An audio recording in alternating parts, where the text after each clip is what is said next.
You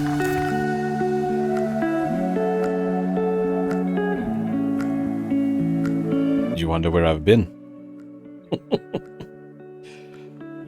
Work takes over sometimes. And I'm actually quite tired. It's been half a year since the last video, and jeez, so much stuff to do, bills to pay, work to do, and I didn't really have holiday this Christmas. Yeah, here I am. I'm back. I've done some stuff. So rather than, watching me work, excuse me, camera. Let's see my child's face up there. There we go. So rather than watching me work, I'm just going to show you what I've done so far. So, this dude, where is he?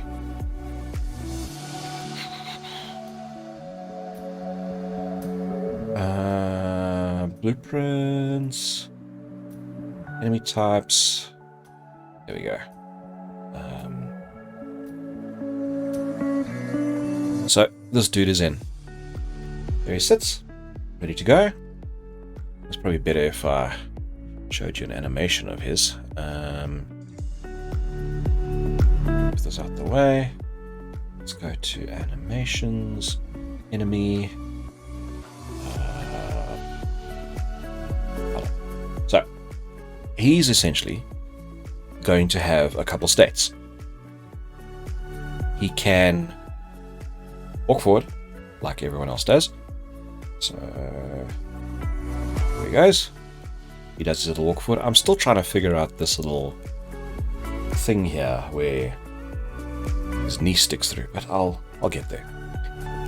He walks forward and he does a little heal. So he heals the people around him, and he can also block stuff. So this is our magic guy. He's going to be quite a serious contender. And I had another weird ass thing that was really causing issues. So this is basically how their health is affected. It's a little thing here where I should move all this over. Yeah, that makes more sense. So in the actual event graph, don't look at my spaghetti. So in the actual event graph, there's a couple places where the health of the enemy character is affected. So there's here, where the bomb hits him. So it checks whether the person's dead or in play.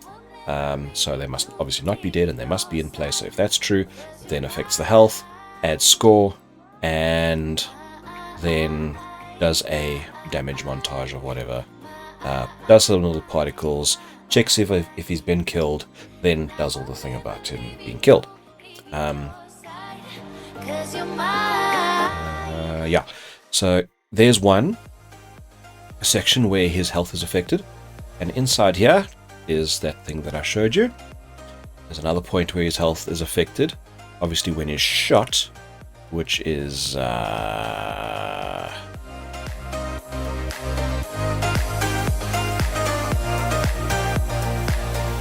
yes.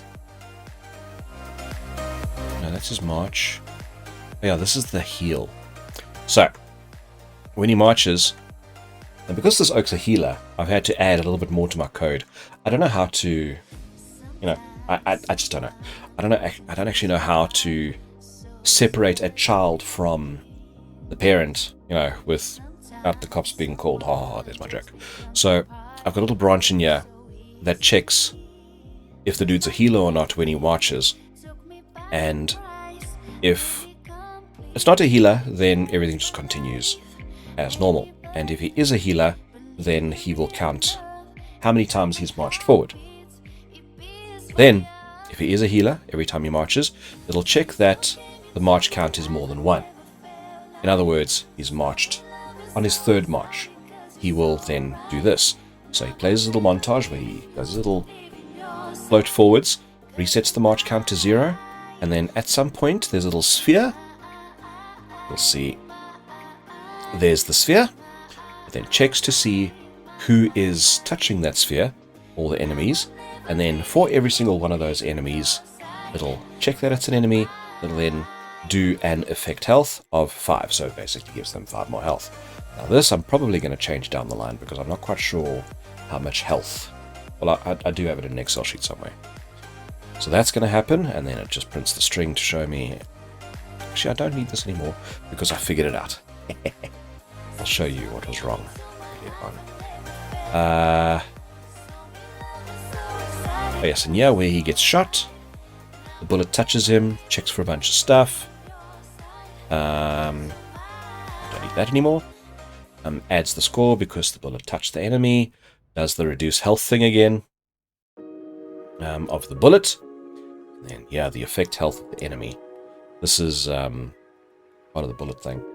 I actually did this in the character because if this was checked every time the bullet touched something, the whole thing would come to a standstill. It would not be useful at all. The whole game came to a grinding halt.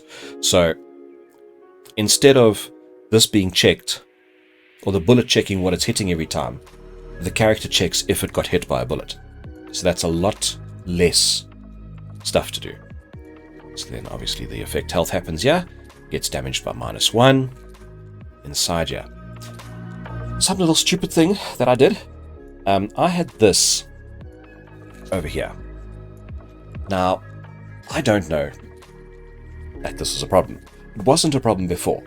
But for some reason, when I did this now, I may have had this plugged in here at some point. I actually don't know. But what happens is the damage that I've set comes in, gets added to the enemy life, so that's why it's negative for damage. So this plus or minus will bring it down. Then it clamps it, makes sure it never goes below 0 or above the enemy's max, and then it would set it. Then this is to set the value of the enemy life above their head. And I assumed that this is now finished. The maths is done. So it would basically take this value, put it there, and then write it on top of their head.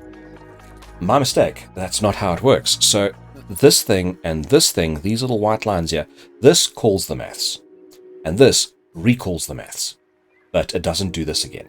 So my actual underlying stuff was correct. I spent a week trying to figure out what on earth was going on here because I saw differently above their heads to what was going on. They had double health coming off. They had weird values going on when it was healed. I just didn't understand it. Actually, let me show you what happened. Let's compile it in my little test level here. And this I'm going to change. We're going to talk about that later as well. Basically, the oaks will come up.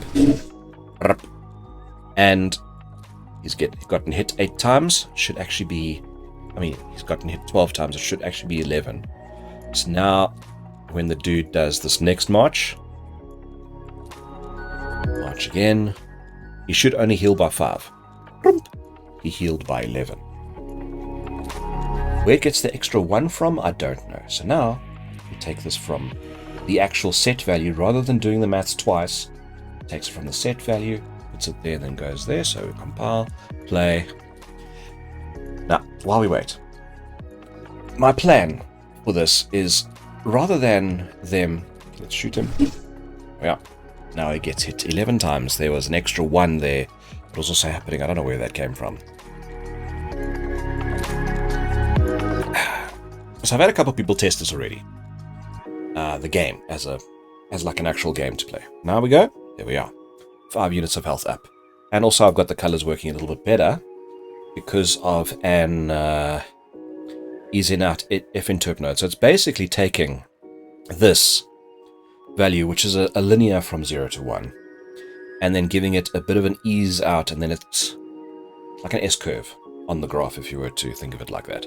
So it'll be red sooner and it'll be green sooner in the graph, rather than hovering around the middle color, which isn't quite nice. And obviously that sets the text color. That's a separate thing. So with these people who have tested it, they have said to me that the game is quite difficult and they don't know what's going on. Now, that's obviously an issue that I have as a game designer that I need to fix. So where's main menu? There we are. Let's just save all this.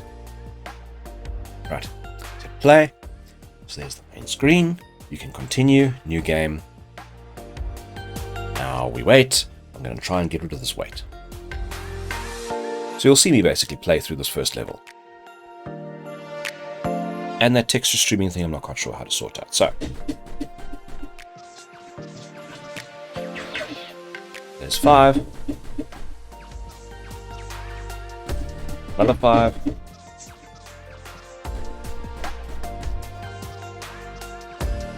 Hit. Because I've hit him 4 times with 5 bullets.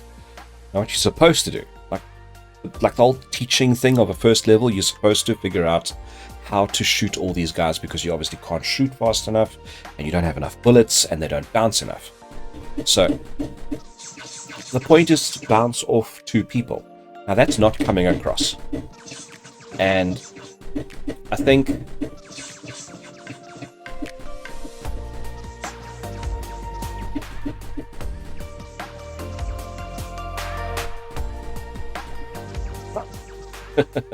anyway, now while the people are playing this, the new guys that I've given this game to, while they're playing this, these rats get closer and closer and closer, and they start to panic, and no one's ever passed this first level, even though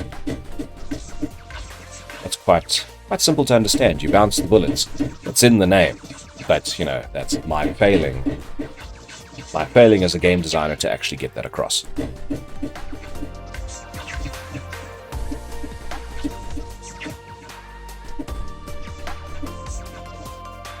You see, even I'm panicking now. These oaks in front get a bit too close, and I forget that I should be bouncing it. One. There we are. So even with me taking a break in between and faffing and talking, I feel like I can still pass this level, but I have been playing this game for like the last year or 2 or 3. So I'm actually considering making it turn-based. In other words, you shoot, the enemies move. You shoot, the enemies move.